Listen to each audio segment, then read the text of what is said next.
What is CTE? CTE stands for chronic traumatic encephalopathy, found commonly in athletes, military veterans, or any other individuals who have suffered from repetitive brain trauma. Symptoms do not generally begin to appear until years after the beginning of head trauma. A protein called tau forms clumps that slowly spread throughout the brain, which ultimately kills brain cells. CTE can occur due to repeated brain injury and can cause symptoms like memory loss, anger, and more violent actions. There are some telltale signs of someone having CTE. See how these astrocytic tangles are prominent? There is marked neural loss in the cortex, amygdala, and hippocampus causing the symptoms. But CTE is very difficult to diagnose and often isn't diagnosed until a person is dead because we have to look at the brain injury by cutting into the brain during an autopsy. However, we can only begin to explain what happens to the brains that have CTE. When the semi-solid brain suspended in cerebrospinal fluid inside a bony skull is subjected to rapid acceleration, deceleration, and rotational forces associated with impact injury, the brain elongates and deforms, stretching the microstructural elements, including neurons, glial cells, and blood vessels. While traumatic brain injuries does not lead to CTE in every person, it appears to be a necessary trigger to develop it. CTE is often mistaken for Alzheimer's disease, frontotemporal dementia, mood and psychotic disorders, and Parkinson's disease. CTE can coexist with other neurodegenerative pathologies such as Alzheimer's disease.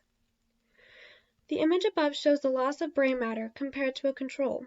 This scan was part of a study that used PET scans to measure tau as well as amyloid beta in the brains of former NFL players that had cognitive disabilities and neuropsychiatric symptoms. The scan showed high amounts of tau and present in 3 parts of the brain: bilateral superior frontal region, left parietal region, and bilateral medial temporal region of 26 NFL players compared to the 31 healthy controls without any history of traumatic injury to the brain.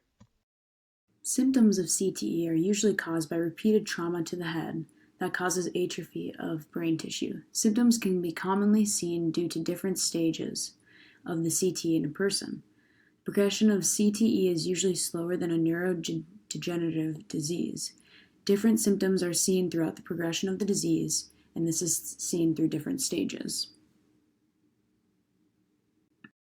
Stage 1 symptoms seem to be very mild and include headaches and inattention.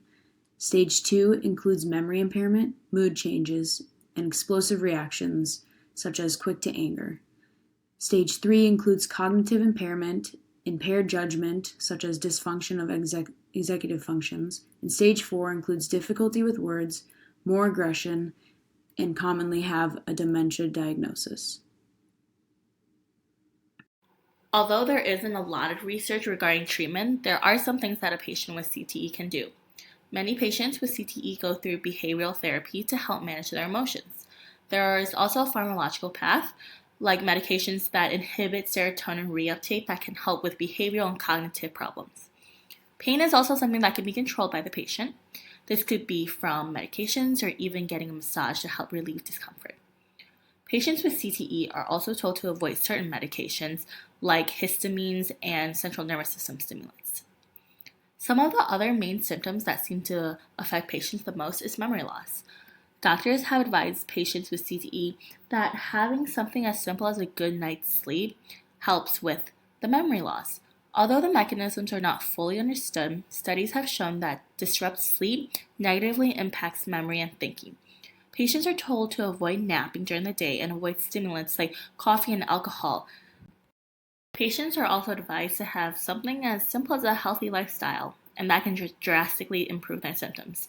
A healthy diet that gets nutrition from fruits, vegetables, and nuts and grains can help. Also, physical activity tends to lead to greater serotonin release and has also shown improvement in mood swings, and physical activities usually lead to social engaging with others that can further help with management of one's behavior.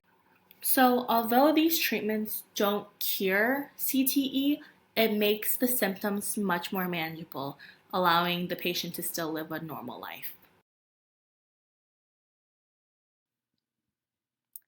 Promoting awareness about CTE because this is a serious issue that we still don't know much about.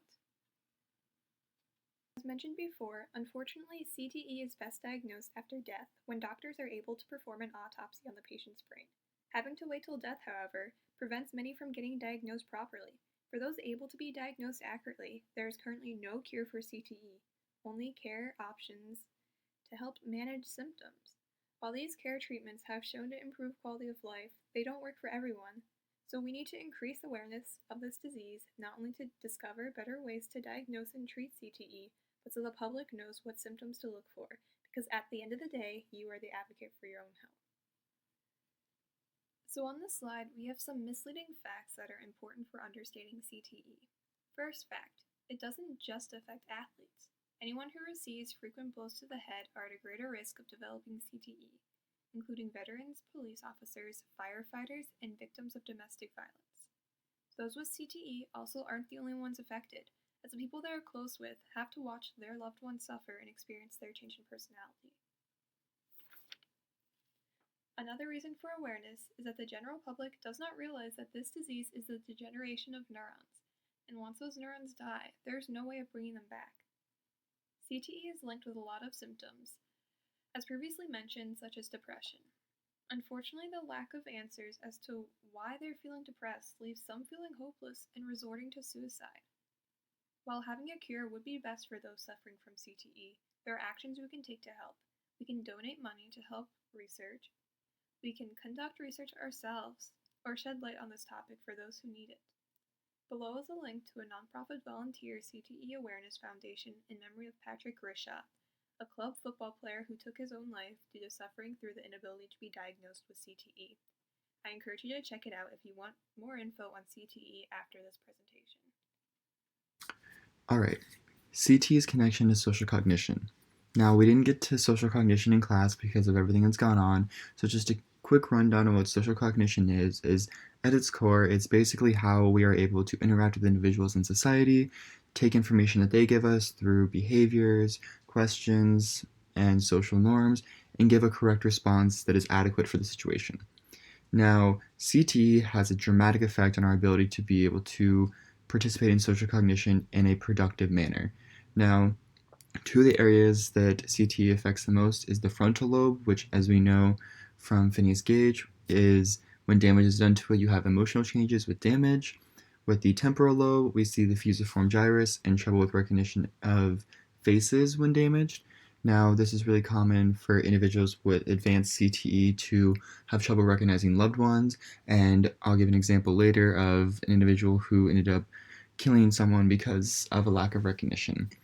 Now, we also see CTE's effect on the brain overall. There was a study done by Purdue. If you look at to the bottom right corner, there is a diagram of the fMRI data that showed pre-season, all the orange is representation of the brain activity. You see in season a dramatic decline in brain activity, and then post-season you see the brain start to recover as the trauma lessens.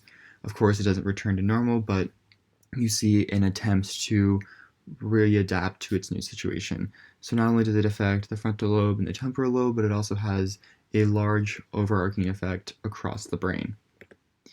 Now, the example I talked about is Aaron Hernandez. Now, Aaron Hernandez became famous not only for his time as part of the NFL, but also when he ended up killing a friend that he knew and almost killing his girlfriend.